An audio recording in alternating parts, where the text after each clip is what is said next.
Time हमने marginal costing के concept को हमने समझा।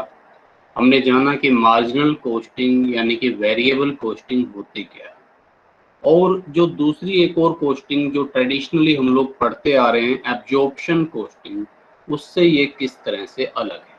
कॉस्टिंग के मतलब को भी हमने जाना था। यहाँ कॉस्टिंग से हमारा मतलब है कॉस्ट डिटर्मिनेशन, और हमने ये समझा था कि अगर आपके पास ओपनिंग और क्लोजिंग स्टॉक ना हो तो जितनी यूनिट्स आपने बनाई उतनी ही अगर आप बेच रहे हैं, तो चाहे आप मार्जिनल कॉस्टिंग मेथड यूज करें या एब्जॉर्प्शन कॉस्टिंग टेक्निक यूज करें, दोनों से प्रॉफिट आपका सेम आएगा। यानी कि मार्जिनल और एब्जॉर्प्शन कॉस्टिंग के प्रॉफिट में डिफरेंस आता है सिर्फ स्टॉक वैल्यूएशन के कारण। और हमने ये भी जाना कि ऐसा क्यों होता है। क्लोजिंग और ओपनिंग स्टॉक के वैल्यूएशन में जब हम एब्जॉर्प्शन कॉस्टिंग की बात करते हैं तो जो टोटल प्रोडक्शन कॉस्ट आती है, जिसमें आपका प्राइम कॉस्ट आ गया, जिसमें आपके वर्क्स ओवरहेड आ गए, जिसमें आपके ऑफिस एडमिनिस्ट्रेशन ओवरहेड आ गए, चाहे फिक्स हैं चाहे वेरिएबल है, ठीक है, वो सब उसमें इंक्लूड होते हैं। और जब मार्जिनल कॉस्टिंग या वेरिएबल कॉस्टिंग की बात होती है तो यहाँ पर सिर्फ और सिर्फ वेरिएबल कॉस्ट दी जाती है, वेरिएबल प्रोडक्शन कॉस्ट, यानी कि प्राइम कॉस्ट, वर्क्स ओवरहेड का variable part, office administration overhead का भी वेरिएबल पार्ट, केवल उनको जोड़कर वहां पर हम स्टॉक वैल्यूएशन करते हैं। तो क्योंकि क्लोजिंग स्टॉक में यहाँ पर फिक्स्ड कॉस्ट जुड़ी हुई नहीं होती है, इसी कारण यहाँ जो प्रॉफिट निकाला जाता है मार्जिनल कॉस्टिंग में और एब्जॉर्प्शन कॉस्टिंग में, इन दोनों में अंतर आता है। आज हम आगे बढ़ रहे हैं क्योंकि हमने लास्ट टाइम आपको बताया भी था कि absorption costing generally cost determination के लिए, प्राइस फिक्स करने के लिए, टेंडर प्राइस के लिए हम एब्जॉर्प्शन कॉस्टिंग का यूज करते हैं, और मार्जिनल कॉस्टिंग का यूज जनरली जो बिजनेस के जो डेली रूटीन के डिसीजन मेकिंग है, खास तौर पर सेल्स के वॉल्यूम से रिलेटेड, सेल्स के प्राइस फिक्सेशन से रिलेटेड जो आपके जो कह लीजिए कि डिसीजंस है, वहां पर हम मार्जिनल कॉस्टिंग का मुख्य रूप से यूज करते हैं। कौन से वाले प्राइस? जहां कंपेटिटिव प्राइस की बात होगी, कि हम जैसे कई बार आपको सिचुएशन ऐसी भी देखने को मिलेगी कि हमारी टोटल कॉस्ट पर यूनिट तो 25 रुपये आ रही है, और कोई जो है एक्सपोर्ट ऑर्डर हमें मिला हुआ है, वहां हमें इस यूनिट को 22 रुपए में बेचने के लिए ऑफर है। तो क्या मैं बेचूं या ना बेचूं? तो एक नजर में तो देखने में लग रहा है कि यार कॉस्ट जब 25 रुपए आ रही है, ठीक है, और सेलिंग प्राइस मुझे 22 रुपए मिलेगा, तो 3 रुपए का नुकसान है, हटाओ इसको। तो लेकिन जब आप एनालाइज करोगे तो आपको पता चलेगा कि सिचुएशन अलग भी हो सकती है, क्योंकि आपको पता है टोटल कॉस्ट में वेरिएबल कॉस्ट और फिक्स कॉस्ट दोनों जुड़ी हुई होती है। तो हो सकता है इस 25 रुपए में 10 रुपए पर यूनिट तो फिक्स्ड का पार्ट हो, 15 रुपए पर यूनिट वेरिएबल आ रही हो। तो पर यूनिट अब देखो, जो फिक्स्ड जो थी, मान लो इससे पहले मैं 10,000 यूनिट बना रहा था, तो फिक्स कॉस्ट तो 10,000 गुना 10 के हिसाब से 1,00,000 थी। चाहे मैं इस ऑर्डर को एक्सेप्ट करूं ना करूं, ये तो उतनी रहेगी रहेगी। एडिशनल ऑर्डर है मान लो 5,000 यूनिट बनाने का, तो चाहे मैं 10,000 यूनिट बनाऊं चाहे मैं 15,000 यूनिट बनाऊं, ये तो 1,00,000 रुपए थी, 1,00,000 ही रहेगी, ठीक है। लेकिन एडिशनल जो कॉस्ट लग रही है वो केवल 15 रुपए लग रही है, और 15 रुपए लगाकर अगर मुझे 22 रुपए मिल रहे हैं अगली 5,000 यूनिट पर, तो मैं क्यों ना इसके लिए जाऊं, मुझे इसे खुशी खुशी एक्सेप्ट कर लेना चाहिए। तो इस तरह के बहुत सारे डिसीजंस आप यहाँ देखेंगे, ठीक है। तो ये सारे डिसीजंस बेस्ड है इस पर, कॉस्ट वॉल्यूम प्रॉफिट एनालिसिस पर। फिक्स कॉस्ट को थोड़ी देर के लिए एक तरफ रख दीजिए, और जो वेरिएबल कॉस्ट और कंट्रीब्यूशंस का जो एनालिसिस है वो आप करिए, वो आपको, आपके लिए यहाँ पर सबसे ज्यादा यूजफुल होने वाला है। तो आज हम इसी चीज को पढ़ने वाले हैं कि contribution analysis, break even point analysis, cost volume profit analysis, PV ratio, अलग लेवल सेल्स का चेंज होने पर प्रॉफिट में क्या इम्पैक्ट आएगा, उन सबको हम इसमें कवर करेंगे। और ये सारे बेसिक्स हैं, इन बेसिक्स को अगर आप समझ लेते हैं तो कोई भी डिसीजन जो आपको लेना है बिजनेस से रिलेटेड आपके लिए मुश्किल नहीं होना चाहिए। अब मैं इसको शुरू करूं उससे पहले एक चीज और आएगी आपके सामने। यहाँ हमने दो बातों का तो फैसला कर लिया, एक वेरिएबल कॉस्ट की हम बात कर रहे हैं, एक हम बात कर रहे हैं फिक्स कॉस्ट की। लेकिन एक कॉस्ट और होते हैं, हम कह रहे हैं कि वेरिएबल कॉस्ट को तो हम ऐसे लेकर चलेंगे और फिक्स कॉस्ट को ऐसे लेकर चलेंगे। कैसे? जो मैंने लास्ट टाइम आपको बताया था कि हम सबसे पहले जो हमारे पास सेल्स वैल्यू होगी हमने उसको लिखा, उसमें से हम वेरिएबल कॉस्ट को लेस करेंगे। ये डिस्कशन हमने लास्ट टाइम किया था।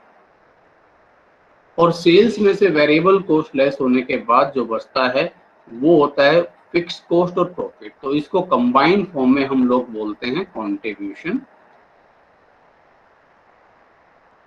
जो शॉर्ट टर्म हम यहाँ यूज करेंगे, मैं कोमा करके वो भी लिख देता हूँ। सेल्स के लिए हम लोग एस यूज करेंगे इस चैप्टर में, वेरिएबल कॉस्ट के लिए हम वी यूज करेंगे, कंट्रीब्यूशन के लिए हम सी यूज करेंगे, सभी कैपिटल में है, अपर केस में।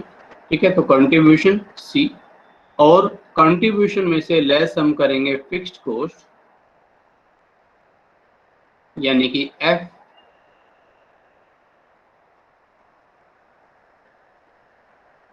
ठीक है।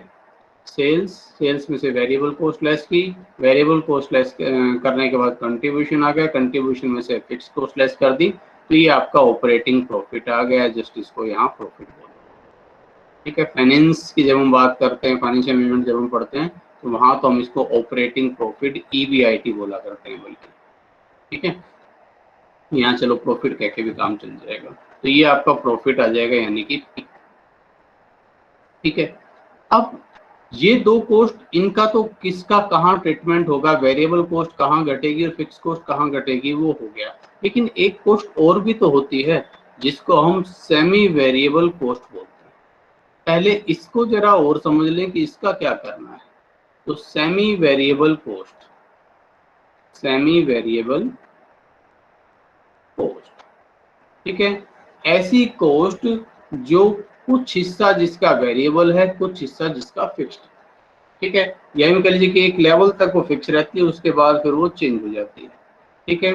फॉर एग्जाम्पल, जैसे मैं कहूँ कि बिजली के बिल की बात करें, तो जितनी यूनिट कंज्यूम करोगे उसी के हिसाब से बिल चेंज हो जाएगा, ये तो वेरिएबल की बात होगी। लेकिन एक लेवल तक, जैसे मान लीजिए आपने कहा कि 400 यूनिट तक तो रेट लगेगी, ये ₹2.5 लगेगी मान लो। 400 से ऊपर यूनिट अगर आपने खर्च की तो फिर आपके लिए रेट भी चेंज हो जाएगी, 2.5 की जगह मान लो ₹3 हो जाएगी, तो रेट भी बदल गई, ठीक है। इसी तरह से आपको एक और एग्जांपल देता हूँ। मान लीजिए आपके एग्जाम चल रहे हैं और एग्जाम में जो इन्विजिलेटर है उसकी ड्यूटी है, ठीक है। तो अब एक रूम में एक इन्विजिलेटर ड्यूटी दे रहा है, ठीक है। 30 स्टूडेंट्स की कैपेसिटी रखनी है एक रूम में।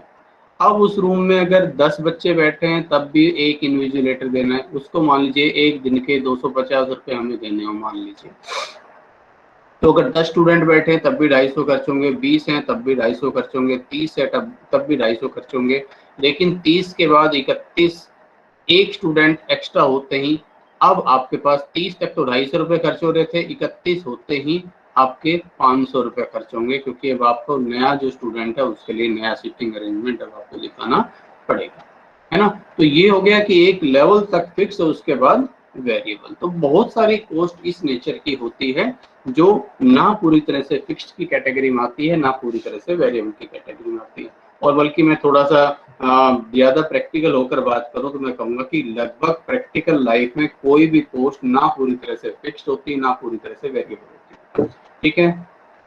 जो वेरिएबल कॉस्ट है उनको जब आप हाई लेवल पर करोगे तो उसमें जो प्राइस में बेनिफिट मिलने लग जाता है कि भाई एक तो मेटेरियल मुझे 10 रुपए पर यूनिट मिल रहा था, अब जब बहुत ह्यूज क्वांटिटी खरीद रहा हूँ तो 10 की जगह हो सकता है मुझे 9.5 रुपए पे मिल जाए, मुझे डिस्काउंट मिल जाएगा उसमें, ठीक है। तो डेफिनेटली चेंज आता है कहीं ना कहीं, ठीक है। इसी तरह से फिक्स कॉस्ट, अब आपका जैसे मान लीजिए फैक्ट्री रेंट मान लीजिए आपको 50,000 रुपये देना है।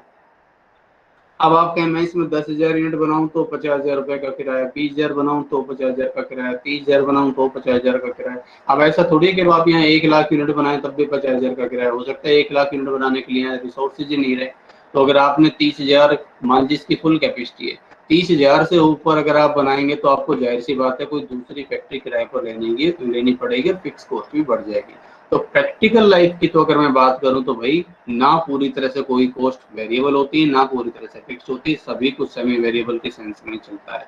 बट यहाँ अभी हम एनालाइज हमें करना है, हम थ्योरेटिकली कंसेप्चुअली जो पढ़ रहे हैं उसी को ही लेंगे। तो एक कॉस्ट वेरिएबल है और एक कॉस्ट फिक्स है।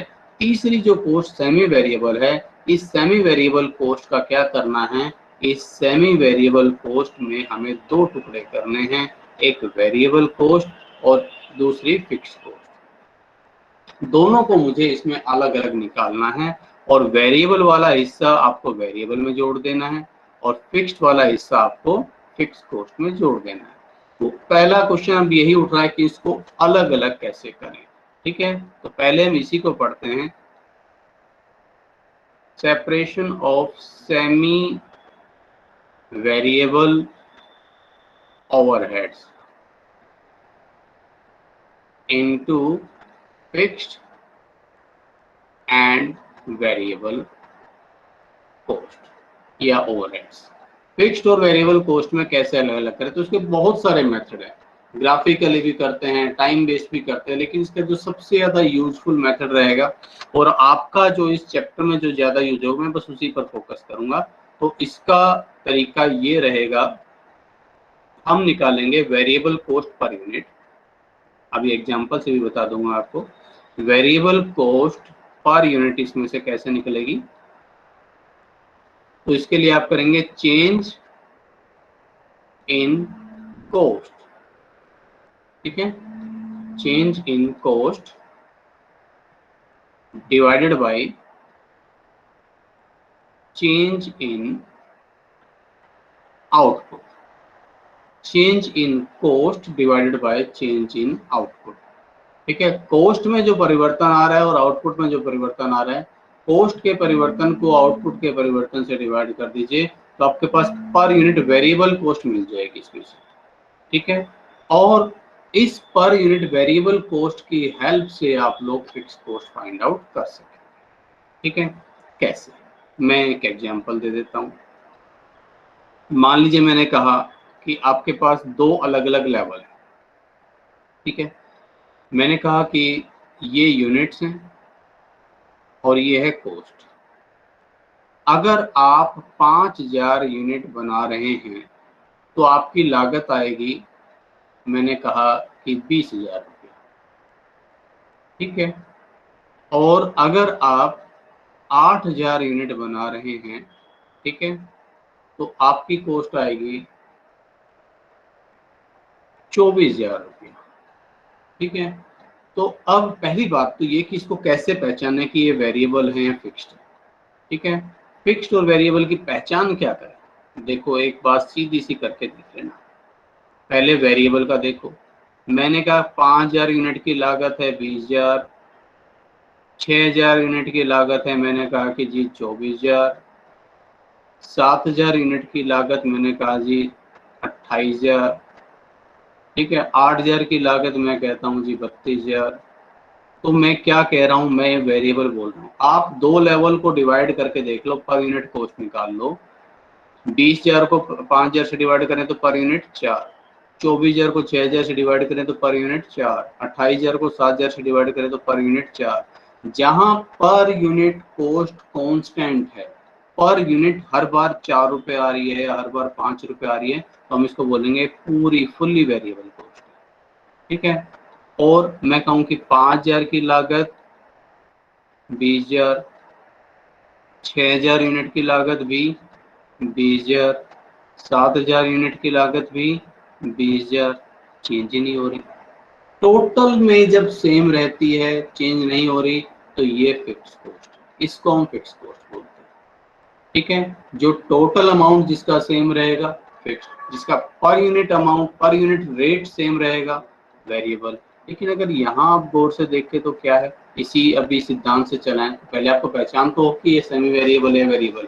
तो यहाँ देखो 20 से 24 चेंज तो हो रही है, लेकिन इनकी रेट क्या है, यहाँ तो 20,000 को 5,000 से डिवाइड करूँ तो 4 रुपये आता है और 24,000 को 8,000 से डिवाइड करूँ तो 3 रुपये आता है।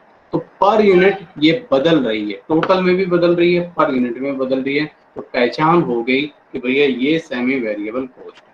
और इस सेमी वेरिएबल कॉस्ट में से मुझे पहले वेरिएबल को अलग करना है, फिक्स को अलग करना है।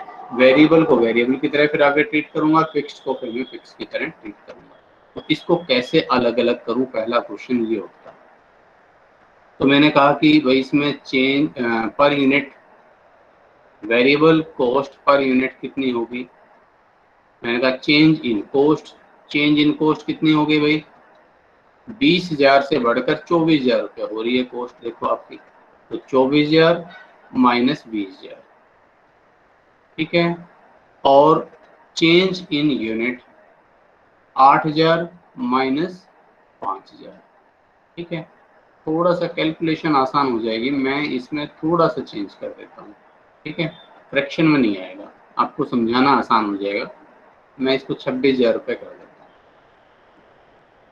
तो 26,000 माइनस 20,000 मैंने किया तो 6,000 रुपया तो ये आ गया, और 8,000 माइनस 5,000 मैंने किया 3,000। तो 2 रुपए पर यूनिट यहाँ पर वेरिएबल कॉस्ट आ गई मेरे पास। मुझे पता चल गया कि इनकी वेरिएबल कॉस्ट 2 रुपया है। तो फिक्स अब कैसे निकाल लें, फिक्स कॉस्ट कैसे आ जाएगी फिर? अब तो बहुत आसान है कि यहाँ देखो 5,000 यूनिट की टोटल कॉस्ट कितनी है, 10,000 है। इसमें मुझे पता है कि वेरिएबल 2 रुपया होनी चाहिए, ठीक है। तो फिक्स कॉस्ट कैसे हो जाएगी भाई, 20,000 जो कॉस्ट थी, यूनिट कितनी थी 5,000, और एक यूनिट की वेरिएबल है 2, तो 5,000 की 5,000 गुना 2 10,000, तो 20,000 माइनस 10,000 कितनी हो जाएगी, 10,000 रुपया, ये फिक्स्ड।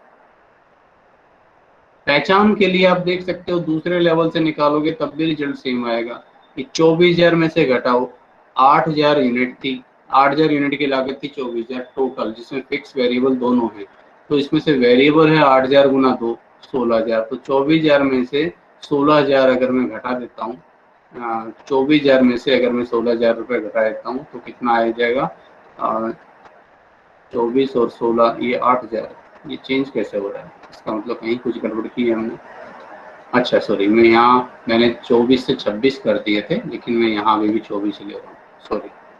तो 26,000 थी भैया कॉस्ट, तो 26,000 माइनस 8 दूनी 16, तो ये 10,000 रुपया फिक्स, कैसे भी चल लीजिए। तो ये दोनों अलग अलग हो गए, वेरिएबल कॉस्ट पर यूनिट होगी 2 रुपया, और फिक्स कॉस्ट मुझे मिल गई कितनी, 10,000 रुपया।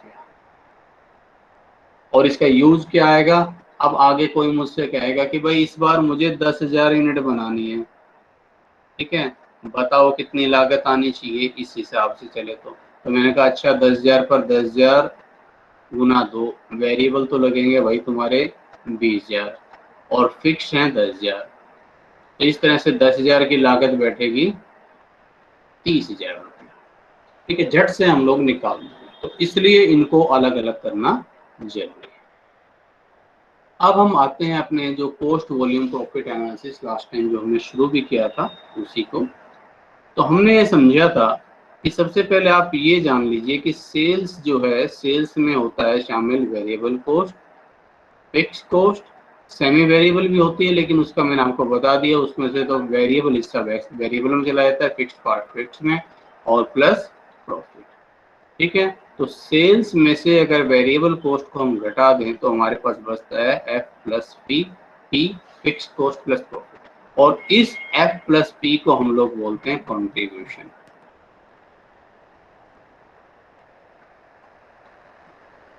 इसे हम कंट्रीब्यूशन बोलते हैं। तो यानी कि कंट्रीब्यूशन हो गया, कंट्रीब्यूशन यानी कि सी इज इक्वल टू हो गया फिक्स कॉस्ट प्लस प्रॉफिट, या sales minus variable cost. Sales में से वेरिएबल कॉस्ट घटा दो या फिक्स कॉस्ट और प्रॉफिट को जोड़ लो तो ये कंट्रीब्यूशन आ जाएगा, ठीक है। इसके बाद हमने लास्ट टाइम समझा था कि जो टोटल बिक्री जो मेरी होगी उस बिक्री में मुझे कितना परसेंट कंट्रीब्यूशन मिलता है, ठीक है। देखो ये मेरी बिक्री है, सेल्स है मेरी 10,000 रुपये, वेरिएबल कॉस्ट है 6,000 रुपये, कंट्रीब्यूशन कितना है 4,000, ठीक है। अब प्रॉफिट तो चलो चेंज हो जाएगा क्योंकि फिक्स कॉस्ट पर डिपेंड करता है, लेकिन कंट्रीब्यूशन का एक रेशियो जो है वो फिक्स रहेगा। कैसे, मान लो यहाँ पर फिक्स कॉस्ट हो 2,000, ध्यान से समझना जो मैं बात बोल रहा हूँ, यहाँ पर फिक्स कॉस्ट हो 2,000, फिक्स कॉस्ट 2,000 घटाइए आपने, कंट्रीब्यूशन वाले की जरूरत क्यों पड़ती है, उसको बेस बनाने की जरूरत क्यों पड़ती है, तो प्रॉफिट आया 2,000, ठीक है। अब प्रॉफिट का रेशियो यहाँ पर 10,000 पर 2,000 कितना कमा रहे हो भाई, 20%। अब सेल्स अगर आपकी 10,000 की बजाय हो जाए मान लो 15,000, तो वेरिएबल कॉस्ट तो कितनी हो जाएगी इसका 60%, 9,000, कंट्रीब्यूशन 6,000, फिक्स कॉस्ट तो 2,000 ही रहेगी, और प्रॉफिट कितना हो जाएगा आपके पास 4,000। अब प्रॉफिट कितना हो गया 15,000 पर 4,000, 4,000 रुपया 15,000 की सेल्स पर, तो ये 26.67% आ गया। तो भाई प्रॉफिट का तो रेशो बदल रहा है हर एक सेल्स लेवल पर, कांस्टेंट है ही नहीं, तो मैं डिसीजन कैसे लूंगा, हर बार बदल जाएगा ये तो। इसलिए अगर आप दूसरा पहलू देखें, जो कंट्रीब्यूशन को देखें, तो 10,000 जब सेल्स थी तो 4,000 था, 40% था, और 15,000 सेल्स थी तो ये 6,000 है, अगेन 40%। इसका मतलब कंट्रीब्यूशन का सेल्स से रेशो फिक्स रहता है, क्योंकि सेल्स का वेरिएबल कॉस्ट से रेशो क्योंकि फिक्स रहता है, इसलिए वेरिएबल कॉस्ट घटाने के बाद जो बचता है जिसको कंट्रीब्यूशन बोलते हैं वो रेशो भी फिक्स रहता है। तो हमें आगे डिसीजन मेकिंग के लिए इस रेशो की जरूरत पड़ती है, ठीक है, और ये कंट्रीब्यूशन रेशो है, this one is called contribution ratio, ठीक है। CV ratio, contribution volume ratio, volume का मतलब मात्रा, कि सेल्स में कंट्रीब्यूशन की कितनी मात्रा है। वैसे इसका जो पुराना पारंपरिक नाम है, जिस नाम से ज्यादा पॉपुलर है, मोस्ट ऑफ बुक्स में आपको मिलेगा, वहां इसको बोलते हैं प्रॉफिट वॉल्यूम रेशियो। लेकिन वहाँ प्रॉफिट नाम से कंफ्यूज मत होना, वहाँ प्रॉफिट का मतलब जो सेंस है वो कंट्रीब्यूशन के सेंस में ही लिया जाना चाहिए। तो प्रॉफिट वॉल्यूम, लाभ मात्रा बोलते हैं वैसे उसको, लेकिन है बताता है कंट्रीब्यूशन की मात्रा को, और यही कंफ्यूजन हो जाता है। तो प्रॉफिट वॉल्यूम रेशियो बोलते हैं, आप भी बोल लीजिए इसको PV रेशियो, ठीक है, यूज भी इस नाम से कर लीजिए, लेकिन जब अपने आप को समझाना हो तो अपने माइंड में एक बैठा लीजिए कि ये प्रॉफिट की मात्रा को नहीं, ये कंट्रीब्यूशन की मात्रा को बताता है। और ये क्या बताता है, कैसे फाइंड आउट होता है कि भाई कंट्रीब्यूशन कितना है सेल्स के अंदर, 100 रुपए की, हर 100 रुपए की बिक्री में मुझे कितना कंट्रीब्यूशन मिल रहा है। जैसे ऊपर आप देखें तो हर 100 रुपए की बिक्री में मुझे 40% कंट्रीब्यूशन मिल रहा है, तो ये होता है C divided by S multiply 100। पूरा लिखना चाहे पूरा लिख लीजिए, contribution divided by sales multiplied by 100। तो ये PV रेशियो है, नींव है एक तरह से इस चैप्टर की, कंट्रीब्यूशन रेशियो। कई बार हमारे पास दो पीरियड्स होंगे, when two periods are given, when two periods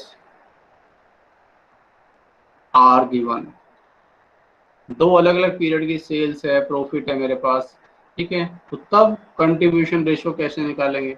उस केस में आपका PV रेशियो लिख दूं या CV रेशियो लिख दूं, आप मतलब समझना एक ही, PV रेशियो, उस केस में PV ratio is equal to होगा change in profit, change in profit divided by change in sales multiplied by 100, ठीक है। प्रॉफिट में परिवर्तन डिवाइडेड बाय सेल्स में परिवर्तन, मल्टीप्लाई कर दीजिए इसको 100 से, तो ये आपका PV रेशियो निकल आएगा, ठीक है। PV रेशियो की ही बात कर रहे हैं अभी हम, ठीक है। अब फॉर एग्जांपल मैंने कहा कि भाई देखो ये 2019 और ये 2020 ये सेल्स है।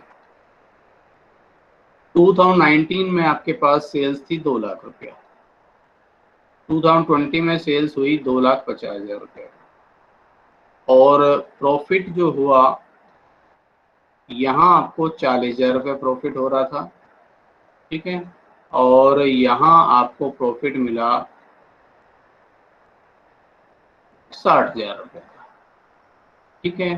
तो आपका PV रेशियो क्या होगा अगर मुझे निकालना हो, तो आप देखो change in profit 60,000 minus 40,000 divided by change in sales 2,50,000 minus 2 lakh, ठीक है, मल्टीप्लाई 100 कर देना, तो 60 माइनस 40 20,000, और 2,50,000 माइनस 2 लाख तो 50,000 हो जाएगा, ये मल्टीप्लाई 100 करो तो ये कितना आता है 40%, ठीक है। तो यानी कि आपकी जो वेरिएबल कॉस्ट है वो कितनी है 40%, सॉरी कंट्रीब्यूशन है वो कितना है 40%। PV रेशियो 40% होने का मतलब कि आपकी यहाँ, अब आप यहाँ से देखना चाहें कि यहाँ आपकी वेरिएबल कॉस्ट और फिक्स कॉस्ट कितनी कितनी थी। अगर आप अलग अलग करना चाहें तो आसानी से कर सकते हैं। कैसे कर सकते हैं, देखो जरा, सेल्स 2 लाख रुपए थी, ठीक है, सेल्स थी 2 लाख, इसमें कंट्रीब्यूशन कितना है, 2 लाख का 40%, 80,000 रुपया तो भाई कंट्रीब्यूशन है। और कंट्रीब्यूशन क्या होता है, अभी बताया मैंने, contribution fix cost plus profit होता है। कंट्रीब्यूशन का मतलब होता है फिक्स कॉस्ट प्लस प्रॉफिट, तो वो 80,000 है। तो प्रॉफिट हो रहा है इस साल मुझे कितने रुपए का, प्रॉफिट आपने देखा, प्रॉफिट हो रहा है मुझे 40,000 रुपए का। तो माइनस अगर मैं फिक्स को प्रॉफिट को लेस कर दूं 40,000 रुपए को, तो मुझे पता चल जाएगा कि मेरी फिक्स कॉस्ट कितनी है, 40,000 रुपया मेरी फिक्स कॉस्ट। ये इसका यूज रहेगा। और आप देखो सेल्स कंट्रीब्यूशन का एक और भी तरीका हमने देखा, कंट्रीब्यूशन होता है सेल्स में से वेरिएबल कॉस्ट लेस किया तो कंट्रीब्यूशन। तो सेल्स में से कंट्रीब्यूशन लेस किया तो क्या आ जाएगी, वेरिएबल कॉस्ट। यहाँ मुझे वेरिएबल कॉस्ट का भी पता चल जाएगा कि 2 लाख रुपए मेरी सेल्स, इसमें 80,000 रुपये मेरा कंट्रीब्यूशन आ रहा है, यानी कि 1,20,000 रुपया मेरी वेरिएबल कॉस्ट है। और वैसे भी आप कर लो 40% कंट्रीब्यूशन तो 60% वेरिएबल कॉस्ट, तो 2 लाख का 60% 1,20,000। ठीक है, क्रॉस चेक करने के लिए आप दूसरे वाले लेवल पर भी आप निकाल कर देखना चाहें तो देख सकते हैं। दूसरे वाले लेवल पर आप जब चलेंगे 2,50,000 की सेल्स, ठीक है, 2,50,000 की सेल्स पर 40%, यानी कि 2,50,000 का 40% हो गया 1,00,000 रुपया, तो हो गया कंट्रीब्यूशन। और कंट्रीब्यूशन होता है फिक्स कॉस्ट और प्रॉफिट, है ना। तो माइनस इसमें से फिक्स कॉस्ट अपनी 40,000 है, तो प्रॉफिट कितना बचना चाहिए, 60,000, 60,000 ही आ रहा है। इसका फायदा क्या है, इसीलिए तुम कॉस्ट वॉल्यूम प्रॉफिट एनालिसिस इसको बोल रहे हैं। इसका फायदा ये है कि अब मुझे ये पता चल जाएगा कि मेरी सेल्स में जो परिवर्तन होगा तो आगे मुझे प्रेडिक्टेड मेरा प्रॉफिट कितना मिल सकता है। 2021 में मैं अनुमान लगाता हूँ कि मेरी सेल्स 3 लाख रुपए हो जाएगी, ठीक है। तो 3 लाख रुपए अगर मेरी सेल्स हो जाएगी तो भाई कंट्रीब्यूशन रेशियो कितना है, 40%, तो मेरा कंट्रीब्यूशन हो जाएगा 3 लाख का 40%, 3 लाख का 40%, 40%, तो ये 1,20,000 आ जाएगा। और इस कंट्रीब्यूशन में से फिक्स कॉस्ट है आपकी 40,000, जब वो लेस कर देंगे तो प्रॉफिट आ जाएगा आपके पास 80,000। तो मैं उम्मीद कर सकता हूँ कि 2021 में मुझे 80,000 रुपीज का प्रॉफिट मिल सकता है, ठीक है। इसीलिए इसको कॉस्ट वॉल्यूम प्रॉफिट एनालिसिस बोलते हैं। तो ये कंट्रीब्यूशन की बात हुई, आई थिंक आपको समझ में आ गया होगा 2 सिचुएशन में कंट्रीब्यूशन कैसे निकालते हैं, ठीक है। एक और भी हम निकालते हैं जिसको हम कंपोजिट या ओवरऑल पीवी रेशियो बोलते हैं। कंपोजिट या ओवरऑल पीवी रेशियो ये कब होता है, जब सेल्स मिक्स गिवन हो। सेल्स मिक्स गिवन, आपके पास प्रोडक्ट एक्स है, प्रोडक्ट वाई है, प्रोडक्ट जेड है, 3 तरह के प्रोडक्ट्स आप बेच रहे हैं, ठीक है, एक्स, वाई और जेड, ये 3 प्रोडक्ट्स आप बेच रहे हैं, ठीक है। और आप चाह रहे हैं इन तीनों की बिक्री का ओवरऑल मुझे पीवी रेशियो पता चल जाए। तो हम क्या करें, तीनों की कुल बिक्री और तीनों का कुल कंट्रीब्यूशन, तीनों की कुल बिक्री में से तीनों का कुल वेरिएबल कॉस्ट घटा दो, तीनों का कुल कंट्रीब्यूशन आ जाएगा, ठीक है। तो ये जनरली प्रोडक्ट मिक्स के केस में यूजफुल होता है। तो जब इसको फाइंड आउट करेंगे तो इसे हम बोलेंगे टोटल कंट्रीब्यूशन, ठीक है, total contribution divided by total sales multiplied by, ठीक है। तो ये आपका कहलाता है कंपोजिट पीवी रेशियो या overall PV ratio, combined PV ratio, composite, overall या कंबाइंड पीवी रेशियो कहलाता है। कंट्रीब्यूशन रेशियो भी कह सकते हैं आप इसको, ठीक है। आगे जब सेल्स मिक्स डिसीजन आएंगे तो वहां पर इसका काफी ज्यादा यूज आएगा।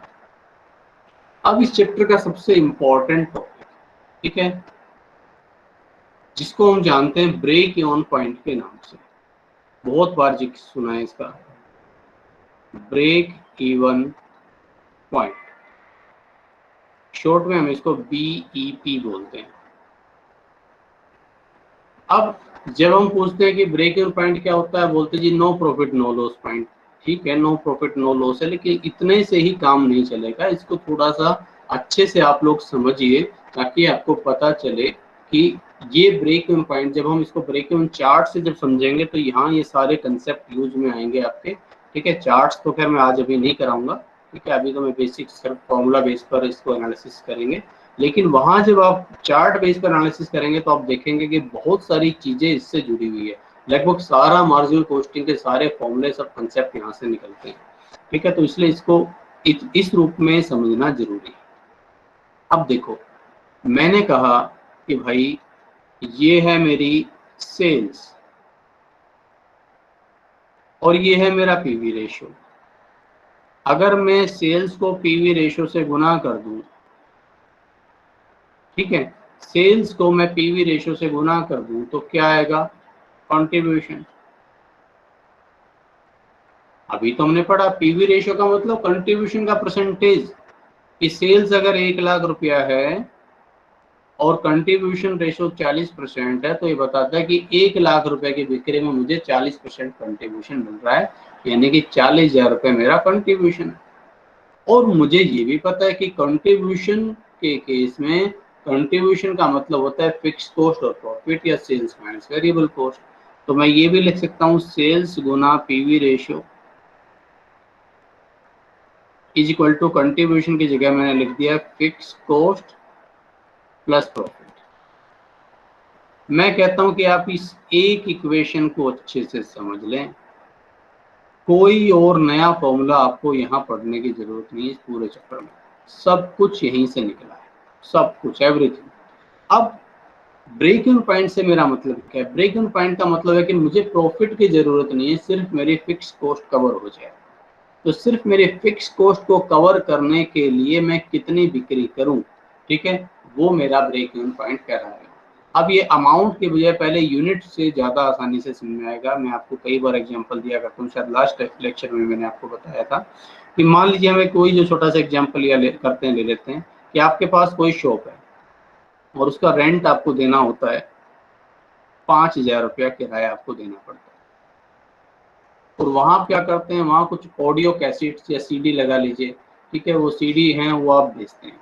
ठीक है, ऑडियो सीडी जिसमें सॉन्ग्स वगैरह हैं वो आप बेचते हैं। समझने के लिए, एक सीडी आप मान लीजिए 50 रुपए की बेचते हैं, 50 रुपीज की, और ये खरीद कर आप लाते हैं एक सीडी, जो इसकी कॉस्ट है इस एक सीडी की, वो 20 रुपए, 30 रुपए, 30 रुपीज में आप इसको खरीद कर ला रहे हैं।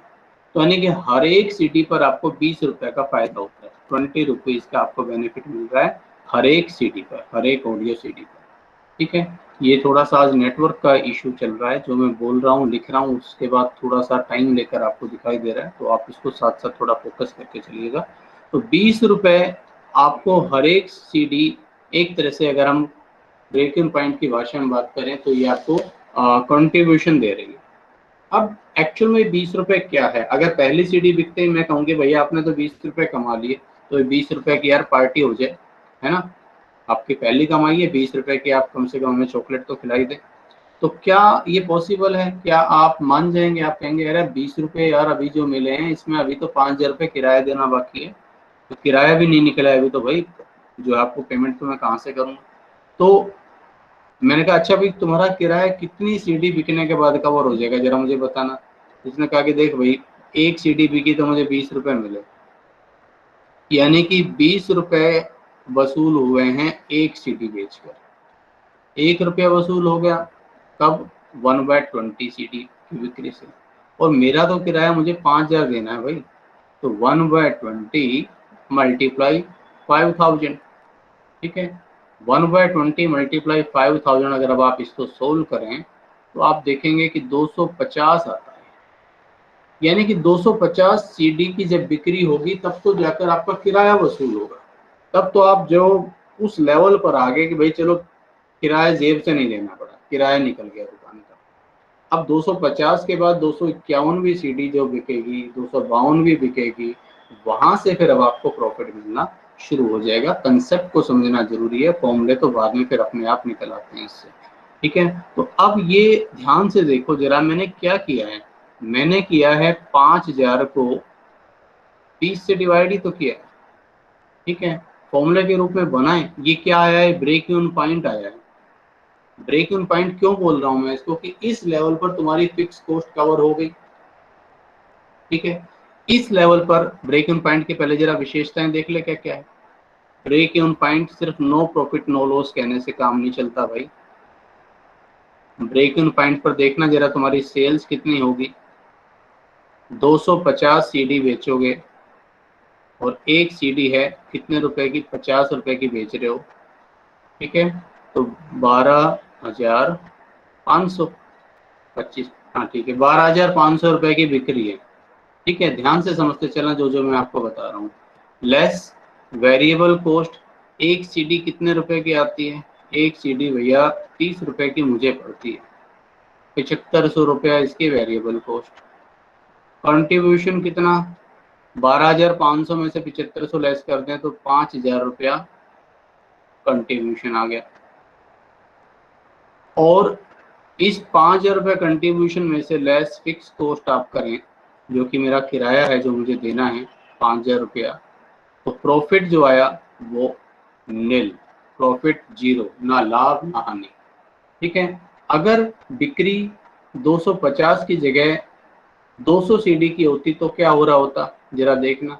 200 गुना 50, 10,000 रुपए की बिक्री होती। 200 गुना 30, 6,000 रुपए वेरिएबल कॉस्ट आती। 4,000 रुपया कंट्रीब्यूशन आता और फिक्स कॉस्ट 5,000 रुपए ही रहती, तो 1,000 रुपए का लॉस हो रहा होता, ठीक है। 1,000 रुपीज का मुझे हो रहा होता लॉस उस केस में। और अगर 15,000 रुपए की बिक्री हो रही